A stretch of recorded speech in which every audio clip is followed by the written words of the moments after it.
एक दिन समुद्र किनारे एक आदमी निक समुद्री घास इकट्ठा कर रहा था।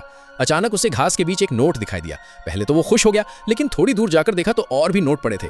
धीरे धीरे नोटों की संख्या इतनी बढ़ गई कि निक को अपनी आंखों पर यकीन ही नहीं हुआ। जांच करने पर उसे पता चला कि ये सारे नोट एक बड़े बैग से निकले हैं जो समुद्र की लहरों से घास के बीच फंस गया था। निक जानता था कि ये पैसे गलत हाथ से आए हैं, लेकिन लालच ने उसकी समझदारी पर पर्दा डाल दिया। वो बैग चुपके से घर ले आया और गिनने लगा। उसमें लगभग 5 करोड़ रुपए थे। गरीबी में जी रहा निक खुशी से पागल हो गया। उसे लगा अब उसकी जिंदगी पूरी तरह बदल जाएगी, लेकिन असली मुसीबत यहीं से शुरू हुई।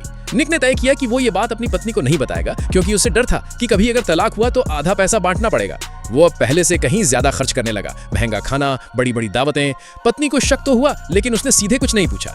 बाहर दिखावे के लिए निक अभी भी रोज समुद्री घास इकट्ठा करने जाता ताकि पत्नी को शक न हो। एक दिन निक ने समुद्र किनारे एक छोटी नाव देखी। नाव के अंदर भी पैसे पड़े थे।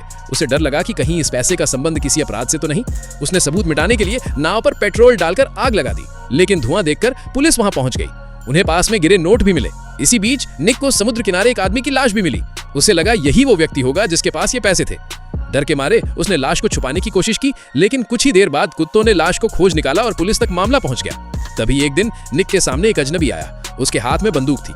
असल में वो और मरा हुआ आदमी दोनों मिलकर बैंक लूट चुके थे, लेकिन लालच में उसने अपने साथी को मार डाला था। तभी लहरों से पैसा बहकर निक तक पहुंच गया। उसने निक को धमकाया कि सारे पैसे लौटा दे। निक ने पैसे दिए भी, लेकिन लालच के चलते वो अचानक उस पर टूट पड़ा। दोनों में झगड़ा हुआ। तभी पुलिस भी आ पहुंची। मुठभेड़ में पुलिस इंस्पेक्टर मारा गया और हालात और बिगड़ गए। निक जैसे तैसे बच निकला, लेकिन ऐसे ही इंटरेस्टिंग कहानियां देखने के लिए चैनल को सब्सक्राइब करें।